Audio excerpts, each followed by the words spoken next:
Bueno, buenísimo. Este, Hoy les vamos a compartir este tema de allanando colinas, que por ahí se puedan preguntar qué significa este título. Ya van a ver, por ahí alguno ya pescó la onda, pero vamos a ver de qué se trata. Les comparto primero un texto que está en Isaías 40, 3 y 5. Dice así: Escuchen,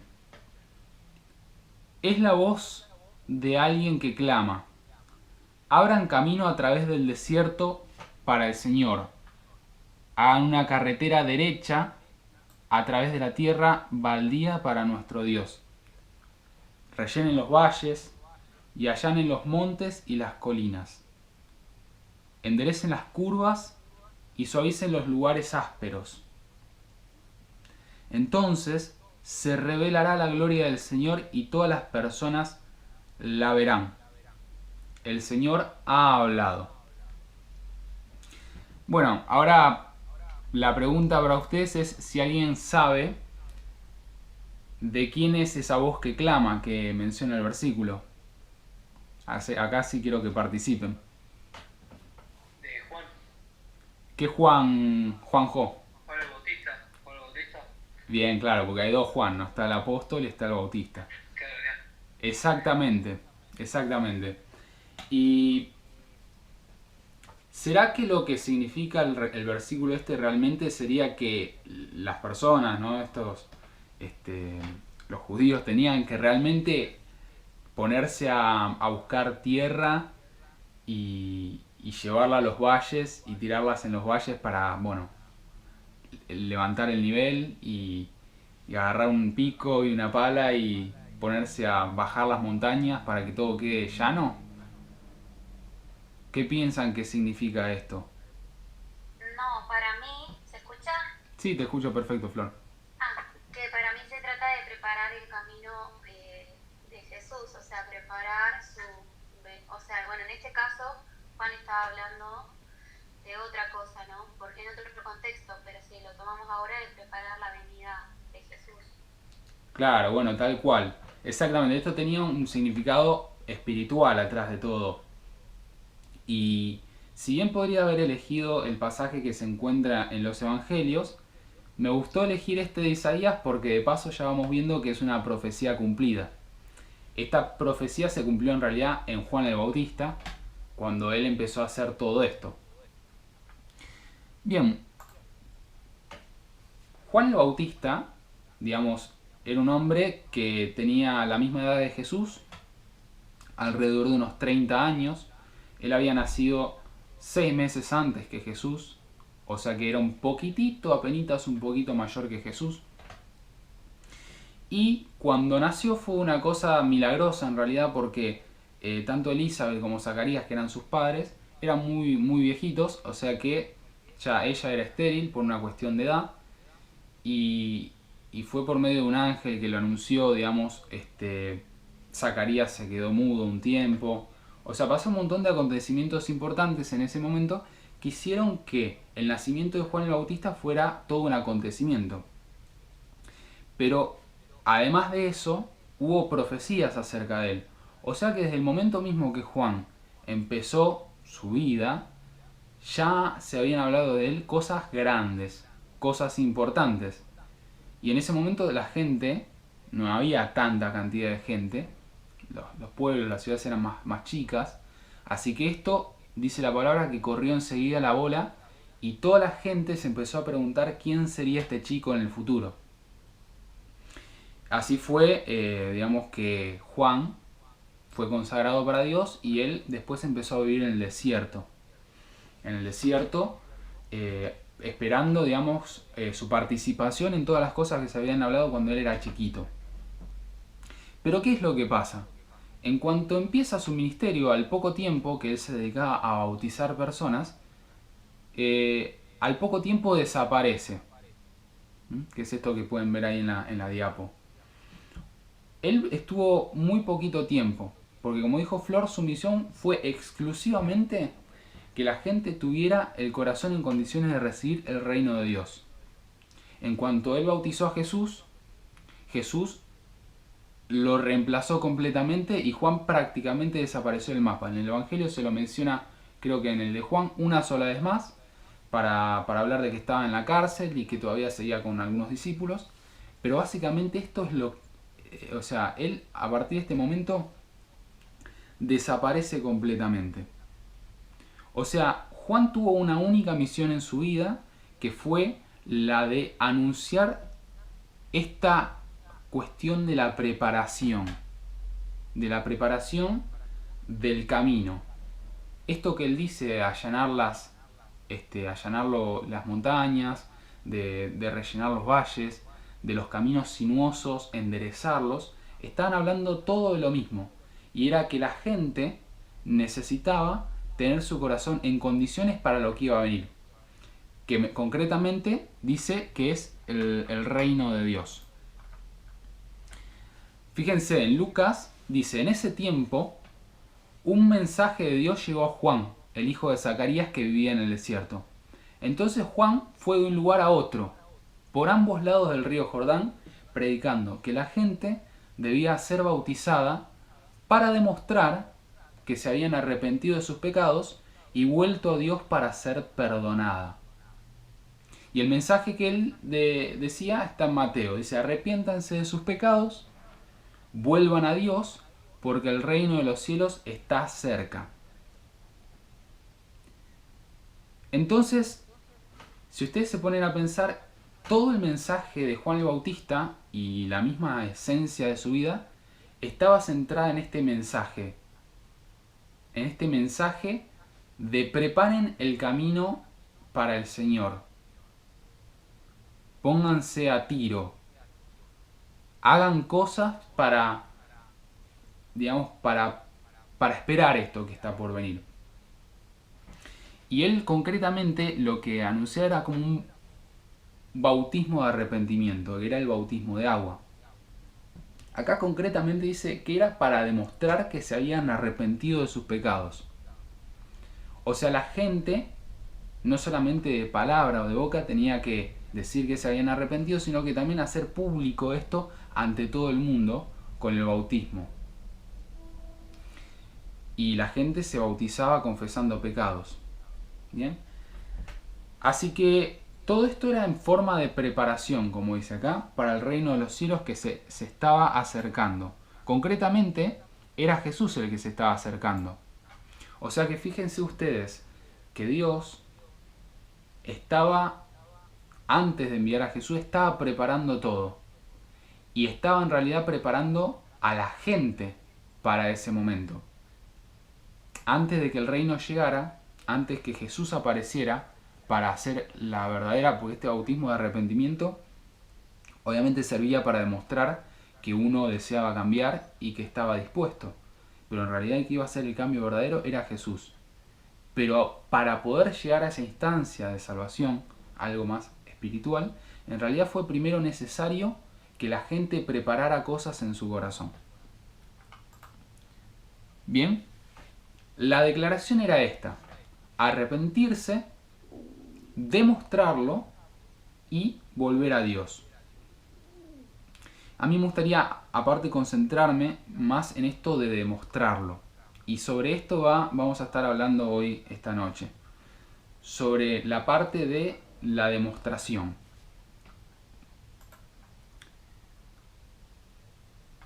El pasaje inicial habla del trabajo que se toma una persona para corregir asuntos torcidos de su vida.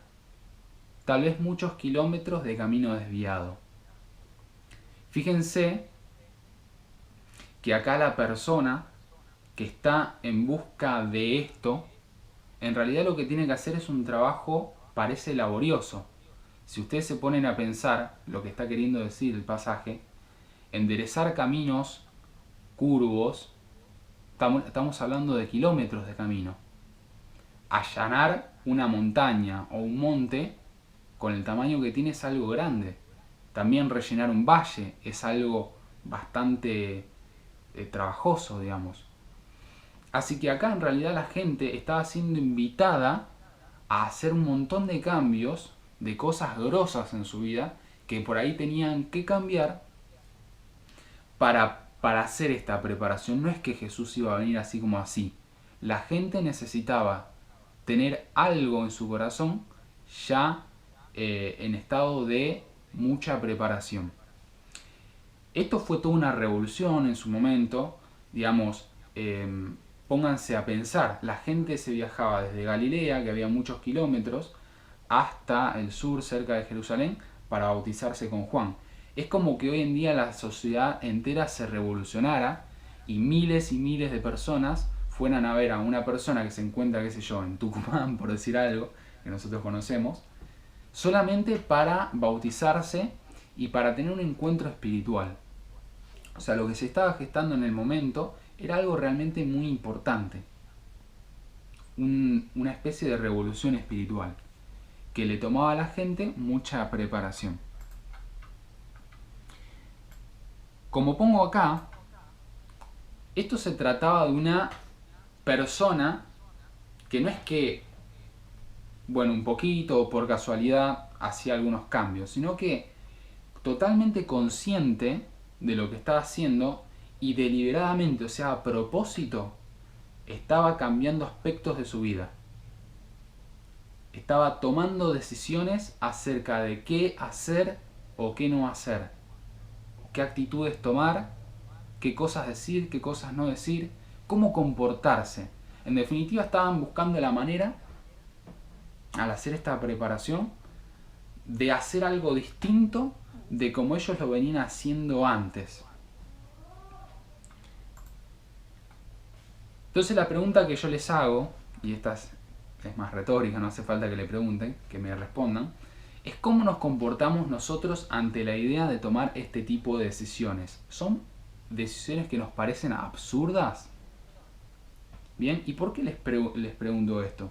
Porque en realidad nosotros, cuando alguien nos sugiere hacer algún tipo de cambio que figura dentro de la normalidad, de la regla, de lo que todas las personas hacen hoy en día, a veces nos parecen un poco voladas o absurdas. Les pongo ejemplos, ¿no? Ejemplos concretos. Vamos a suponer el caso típico de una película. Una película que por ahí tiene renombre o que es un título conocido, que dicen que está buena. Nosotros sabemos que esa película además tiene contenidos que no nos convienen, ¿no? Porque es sexualmente explícita, porque es extremadamente violenta, o porque la temática directamente, no sé, tiene algo que no está bueno, supongamos, ¿no? Ese contenido está ahí incrustado entre la trama de la película. Entonces, supongamos que alguien viene y nos dice, te conviene no verla, y nosotros pensamos, uy, pero qué estupidez. O pensamos, no, esto es un pedacito nada más que tiene, y después el resto está todo bien. Este tipo de ideas, donde nosotros buscamos la forma de afectar nuestra vida de una manera positiva y diferente, ¿nos parecen absurdas en definitiva? O sea, ¿qué tan dispuestos estamos realmente a hacer cambios en nuestra vida para que nuestro corazón esté más preparado para las cosas de Dios? Yo les pongo un ejemplo. Hace un tiempo atrás, unos cuantos meses atrás, me tomé el trabajito en Instagram de empezar a eliminar contactos, gente que por ahí se exhibía mucho su cuerpo y que a mí me aparecían en la lista de inicio como las historias, que donde uno en realidad está viendo y plum plum te mandan imágenes. Bueno, me tomé el trabajo. Hay algunas personas que, porque eran muy conocidas, no las quise eliminar, entonces simplemente silencié las historias. Pero fue un pequeño cambio que hice que en realidad me favoreció mucho. Porque claro, disminuyen las tentaciones, hay cosas que uno, en esa movida también eliminé algunas páginas de chistes, que generalmente eran de doble sentido, te mandaban imágenes medio zarpadas. Entonces, ese tipo de acciones que no parecen ser la gran cosa, en realidad sí marcan una diferencia. Y la pregunta es ¿qué tanto deseamos nosotros estar más preparados para Dios para tomar este tipo de actitudes? En 2 de Timoteo 3:5 hay una lista larga, en realidad esto viene desde el versículo 1 de este capítulo, hay una lista de características que tiene la gente de los últimos tiempos. Todos lo deben conocer, ustedes ya están muy preparados en estas cosas. Pero dice, bueno, que los hombres serán de una forma, de otra, personas, no solo hombres, ¿no? Mujeres también. Ciertas características. Y la última que menciona es esta. Dice que tendrán apariencia de piedad, pero que negarán la eficacia de ella. A estos, dice, evita. Le da el consejo Pablo a Timoteo. Parecen buenos, por fuera los ves y parece que está todo bien. Pero en realidad, con su forma de vivir, están negando la eficacia de la piedad. Y esto me llamó la atención a mí, ¿no? En la eficacia de la piedad, ¿qué significa? Bueno, para empezar, eficaz es algo que logra hacer efectivo un intento o un propósito. Les pongo un ejemplo, ¿no? Si yo me preparo para un examen, porque mi intención es rendir y aprobarlo, si yo estudio de manera eficaz o efectiva, voy a rendir y me va a ir bien. Si me va mal, fui inefectivo o ineficaz. O sea, la efectividad o la eficacia tiene que ver con concretar aquello que uno se plantea. Entonces, acá la eficacia de la piedad significaría que la piedad tiene la capacidad para lograr cosas. Y lo que estas personas estarían haciendo con su comportamiento es indicar que en realidad no creen en la capacidad de la vida recta. Por esa razón es solamente una fachada, pero no compran verdaderamente esta idea. Piensan en realidad que la piedad, la vida recta, la vida piadosa, es inútil. De esa forma niegan su eficacia, al llamarla inútil o al no practicarla. Estoy leyendo un libro que es de este autor que se llama Stephen Covey, que habla sobre justamente la eficacia o la efectividad. Bueno, el autor menciona varios hábitos que uno puede incorporar en su vida para convertirse en una persona más eficaz. Está muy bueno. Básicamente lo que él dice en este libro es que cuanto más alineado está nuestros pensamientos, con ciertos principios o realidades del mundo, mejor nos va en la vida. De hecho, el autor concretamente sostiene que hay ciertos principios que son elementales en la vida, que nadie puede cambiar porque son así, y como que así es el universo, así es el mundo, no hay forma de alterarlo. Uno puede alinearse con ellos y ser beneficiado de ellos, o puede desestimarlos y chocarse contra las circunstancias, porque en realidad funciona diferente. Entonces, les voy a leer una parte del libro que me pareció muy interesante para que vean cómo es que nuestros pensamientos se pueden adecuar o no a la realidad. Y después conectamos.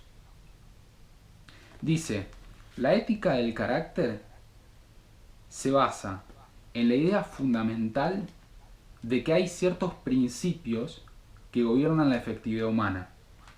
Leyes naturales de la dimensión humana que son tan reales, tan constantes y que indiscutiblemente están tan allí como las leyes de la gravitación universal en la dimensión física.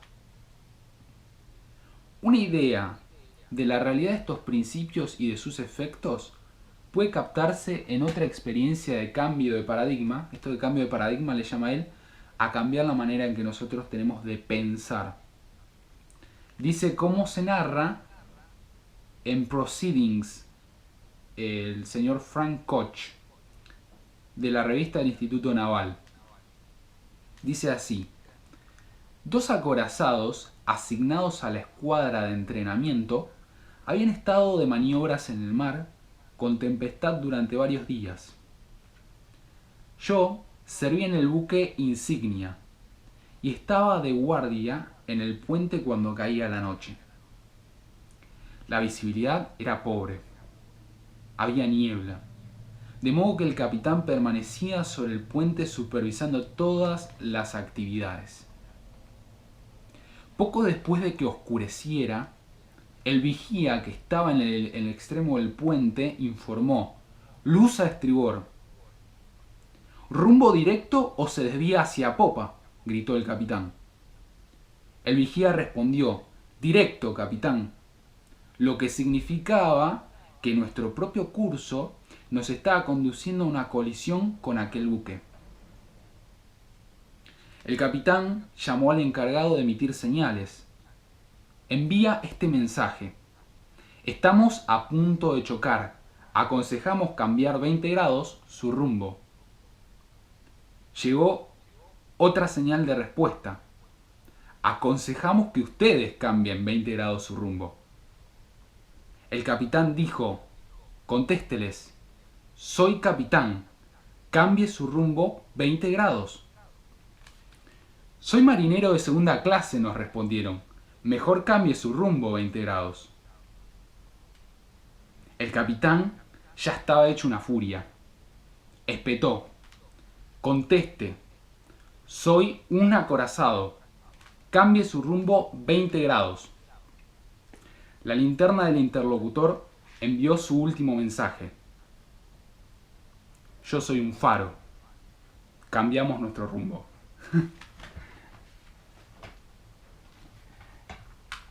Esta historia está buena porque lo que busca es que nosotros nos demos cuenta de que en realidad hay ciertas cosas que son tan reales y están tan ahí que en realidad no tenemos ningún poder para cambiarlas. Son así y punto. Acá nosotros no podemos cambiar la verdad, como el barco no podía cambiar al faro. Es decir, por mucho que el capitán se enojara, por mucho que no le gustara que le dijeran que él tenía que cambiar 20 grados su rumbo, la realidad es que él no podía cambiar el faro. La tierra firme en realidad estaba justo adelante de él y él tenía que cambiar su dirección. Quien estaba equivocado en realidad era el barco. Si se negaba a hacer esto, lo que iba a pasar es que el barco se iba a destrozar al golpear contra la tierra. ¿Se dan cuenta de qué manera esto explica cómo es la situación en cuanto al pecado? Por eso ahora conecto lo que veníamos diciendo antes. En realidad, esto que Juan estaba diciéndoles a la gente es que ellos debían cambiar su rumbo. Y esta realidad era tan potente como era para el barco un faro que tenía ahí adelante. Si se negaba a cambiar, en realidad lo único que iba a hacer es destrozarse, hacerse bolsa contra la tierra firme. Entonces la pregunta que nos hago es: ¿queremos nosotros porfiar con la realidad de cómo nos lastiman las acciones pecaminosas? Porque en este sentido, nosotros podemos elegir, al igual que el buque ese, seguir nuestro rumbo derecho y digamos, finalmente lo que va a pasar es que nos vamos a hacer bolsa. Entonces, como eso es una realidad que no se puede cambiar, estos principios que menciona el autor no se pueden cambiar. Uno de esos principios que menciona ahí, por ejemplo, es el principio de la honestidad. Dice que para que te vaya bien en negocios tenés que ser una persona honesta. También se habla de lo que es la realidad de la siembra y la cosecha. Si uno quiere cosechar algo, tiene que sembrarlo primero. Si siembra bien, después cosecha bien. Son todas realidades espirituales. Si uno decide atender a estas realidades, entonces después en la vida le va a ir bien. Yo conozco personas que con ideas particulares, vamos a poner un ejemplo muy en boga hoy en día, supongamos con el tema del machismo, que se habla muchísimo. pónganse ustedes en mente una persona que sea extremadamente machista, un hombre, ¿no? Supongamos que esta persona en su cabeza, él piensa que, no sé, que es superior a una mujer y que tiene el derecho de maltratarla, de hacer lo que quiera. La realidad es que eso es falso, pero él en su mente está convencido de que esto es así. Por lo tanto, lo que hace es mantener esa actitud agresiva o injusta con las mujeres con los que él se rodea. Supongamos que también está casado. Entonces, la esposa sufre las consecuencias del pensamiento de él. Sufre esta cuestión. Bueno, ¿qué es lo que va a pasar? Dado que él está sosteniendo en su cabeza una idea que está equivocada, por más que él se ofusque o haga lo que quiera hacer con esa idea, si en realidad no cambia, lo que va a terminar sucediendo es que va a perder a su esposa. Eso y muchas otras cosas peores tal vez, porque tal vez también pierda la de ver a sus hijos y un montón de situaciones. Entonces, por más que esta persona se emperre, se tira al piso, que patalee, si no cambia su manera de pensar y la alinea y la ajusta con lo que es una realidad o un principio, lo que va a terminar pasando es que se va a lastimar, se va a hacer bolsa. Esto es como para ejemplificar esto que vimos recién. Nosotros también. Nosotros podemos renegar de ciertos principios de Dios y estar en contra. Pero la realidad es lo único que estamos haciendo. Estamos yendo en contra de aquellas cosas que Dios estableció para nosotros para nuestro bien. Entonces, leamos cómo continúa el pasaje de Juan. Dice, cuando las multitudes acudieron a Juan para que los bautizara, él les dijo, camada de víboras, ¿quién les advirtió que huyeran de la ira de Dios que se acerca? O sea, es como, hey, qué pillos que son, ¿cómo se avivaron de que tenían que hacer algo? Bueno, demuestren con su forma de vivir que se han arrepentido de sus pecados y han vuelto a Dios. No se digan simplemente el uno al otro, estamos a salvo porque somos descendientes de Abraham. Esto no significa nada, porque les digo que Dios puede crear hijos de Abraham de estas mismas piedras. Ahora mismo el hacha del juicio de Dios está lista para cortar las raíces de los árboles. Así es, todo árbol que no produzca buenos frutos será cortado y arrojado al fuego. Yo les remarqué acá en azul esto de demuestren con su forma de vivir que se han arrepentido. Piensen que esto que está solicitando Juan es anterior a la llegada de Jesús. O sea, Jesús todavía no había entrado en escena para nadie. Pero ya la gente que escuchaba su mensaje empezaba a cambiar actitudes y conductas y pecados de su vida que abandonaba. Esto es antes de Jesús. O sea, antes de que llegara la verdadera salvación. Pero ya la gente estaba preparándose.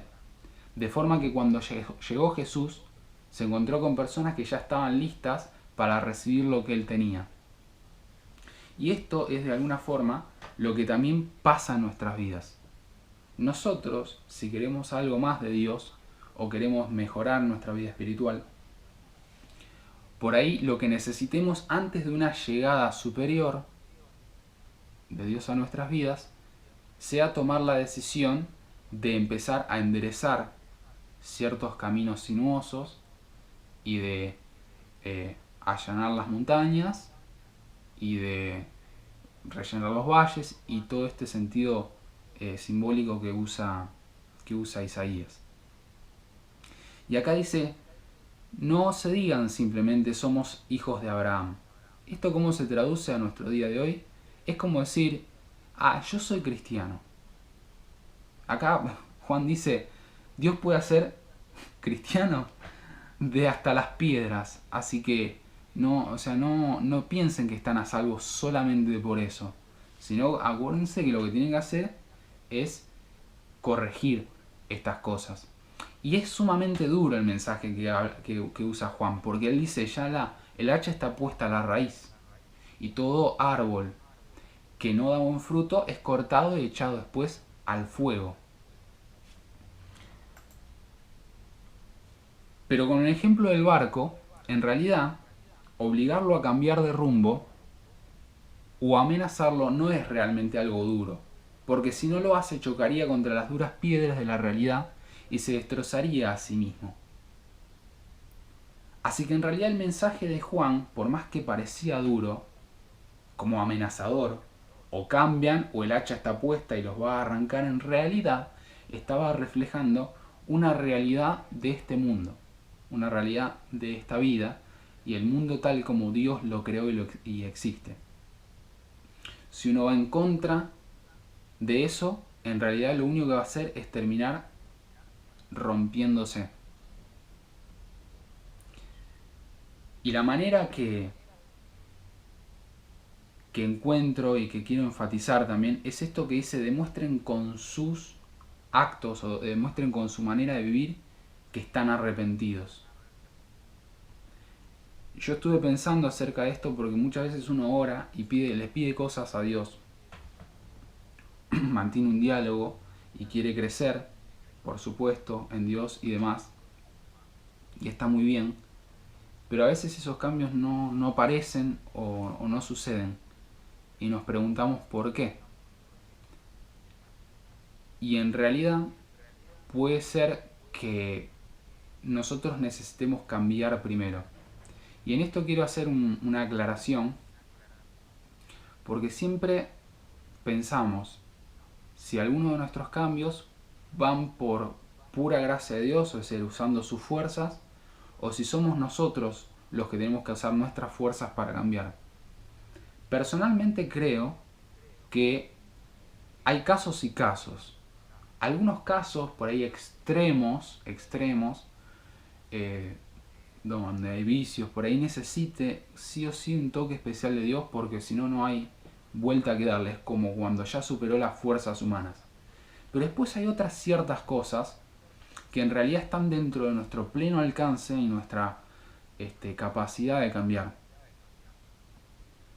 que son cosas como las que Cristian mencionaba en unos mensajes anteriores, que es por ejemplo nuestra actitud, o nuestra forma de tratar a las personas, o nuestra forma de tratar a nuestra familia, o si perdonar o no perdonar a alguien. Todas estas cosas que están dentro de nuestro alcance, están dentro de nuestro poder. Me acuerdo ahora un pasaje que está en el Antiguo Testamento que habla sobre el verdadero ayuno. Y dice: cuando ustedes dejen de oprimir a mi pueblo, de oprimir a los pobres, y le den su ayuda al necesitado y demás, entonces yo abriré las compuertas de los cielos. O sea, la bendición estaba supeditada a que ellos hicieran primero un paso de cambio. Entonces, si nosotros queremos estar aptos para el reino de los cielos, tenemos que comenzar por arar nuestra tierra. Arar nuestra tierra le llamo yo a empezar a hacer esa preparación que decía Juan el Bautista. Les pongo otro ejemplo. Una vez, hace muchos años atrás, yo estaba sin leer mucho la palabra, y como que ya le había dicho a Dios de alguna forma varias veces que lo iba a hacer, pero después nunca lo hacía. Me acuerdo haber estado en una reunión general ahí en la iglesia y estábamos orando, y yo pensé: no le voy a decir a Dios que voy a hacer esto. Simplemente voy a ir y lo voy a hacer, porque ya le dije muchas veces y no lo hice. Simplemente voy a ir y no lo voy a hacer. No voy a prometer nada, no le voy a decir nada, no me voy a comprometer de esa forma. Simplemente voy a ir y lo voy a hacer. Y le puse tanta voluntad que finalmente lo terminé haciendo. De hecho, eso me ayudó para levantar mi ánimo, y ese cuatrimestre aprobé materias que se me estaban cayendo en la facultad. Con lo que les quiero decir, fue una bendición. Pero requirió que primero yo tomara una decisión. Y esa decisión fue mía. Usé mis fuerzas. Fue algo que tuve que hacer yo. Entonces, por ahí sea necesario que nosotros comencemos a arar nuestra tierra. Comencemos a cambiar nuestros hábitos y nuestras conductas. Empezar a dejar esos hábitos viejos que teníamos, que nos dañan y nosotros lo sabemos. O formas de comportarnos. Cambiar nuestra manera de pensar, esto que es el punto número 3, es fundamental. Totalmente fundamental. Porque recién cuando empezamos a pensar de una manera diferente, es que nosotros empezamos a tomar decisiones diferentes y también los sentimientos nuestros acompañan nuestras decisiones diferentes. O sea, primero empezás a pensar, no sé, supongamos que pasa un poco tiempo con un hermano o con una hermana. Primero lo piensan, paso poco tiempo con fulanito de tal. Estaría mejor pasar más tiempo con él. Y lo pensás de vuelta. Estaría mejor pasar más tiempo con él o con ella. Estaría mejor pasar más tiempo con él o con ella. Y un día, en el momento en que lo pensaste, estabas con esa persona y dijiste, bueno, me tomo un rato, y lo hiciste, fue el primer paso. Después otro día, de vuelta, lo pensaste, de vuelta, de vuelta. Cuando te querés dar cuenta tenés una relación más cercana con esa persona. Todo empezó en un pensamiento, ese pensamiento se convirtió en una acción, y esa acción, si se mantiene mucho tiempo, se transforma en un hábito. Ahora ya estás acostumbrado a hablar con fulanito de tal, seguido, todo el tiempo, tener una relación cercana, ser de más confianza. Nuestras actitudes parten de lo mismo. Si yo, por ejemplo, pienso que las demás personas son estúpidas, voy a creer por ende que yo soy superior. Entonces eso me va a dar a mí una actitud de superioridad y de mentón parado frente a esas personas. Todo parte, mi actitud equivocada, parte de un pensamiento equivocado. Si nosotros cambiamos esos pensamientos que están ahí, entonces también cambia nuestra actitud. Si consideramos cosas diferentes, cambiamos nosotros, cambia nuestra actitud. Pero algunos de esos pensamientos que no permiten, o sea, esos pensamientos se derivan en cosas que están mal, son pecaminosas o nos lastiman, a veces son mentiras que están ahí sembradas por el enemigo. Entonces, nosotros ahí sí necesitamos que Dios nos revele, nos muestre que eso es algo equivocado, para que después nosotros podamos cambiar ese pensamiento. Y cuántas cosas hemos hecho mal en nuestra vida y hemos recogido las consecuencias malas de esos actos simplemente porque accionamos frente a una mentira del enemigo. ¿Te crees que no sé, que Dios no te ama? ¿Te crees inferior, indecente y lo que fuera? Y por esa razón te alejas de Dios. Cuando en realidad la palabra dice que los enfermos son los que más necesitan al médico. Y entonces, ¿qué es lo que pasa? Ese pensamiento equivocado, esa forma equivocada de creer que va en contra de la palabra, en contra de la naturaleza de Dios y en contra de lo que Él quiere que las personas que están dañadas piensen y hagan, los hace tomar una decisión que va a empeorar la situación. Entonces, nosotros también podemos cambiar lo que vemos y lo que hablamos, el ejemplo que yo les di antes de lo que veía. Y también cambiar la forma en que nosotros hablamos.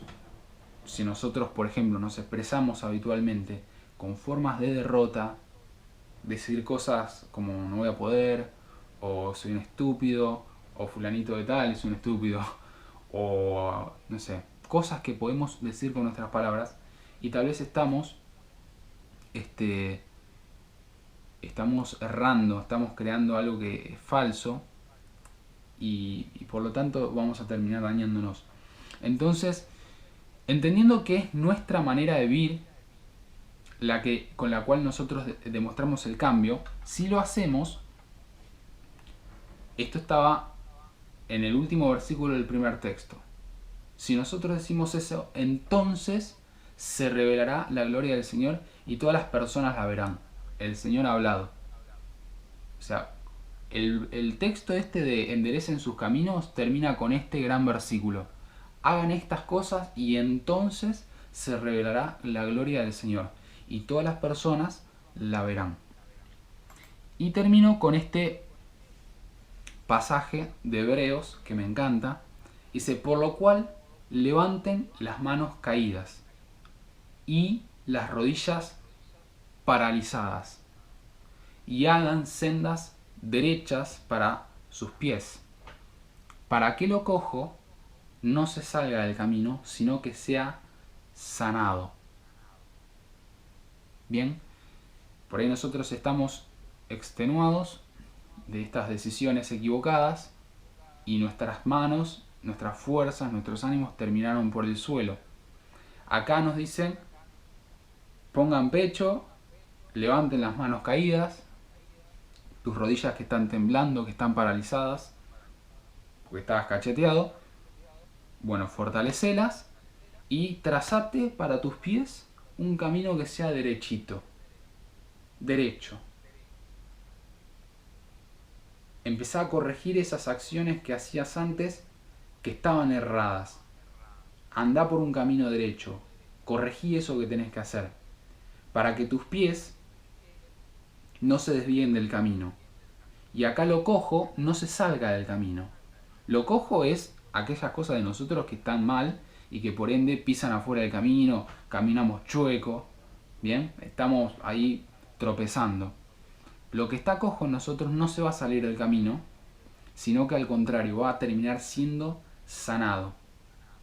Pero todo esto parte de la decisión nuestra de empezar a hacer algunos cambios y hacer algunas cosas diferentes.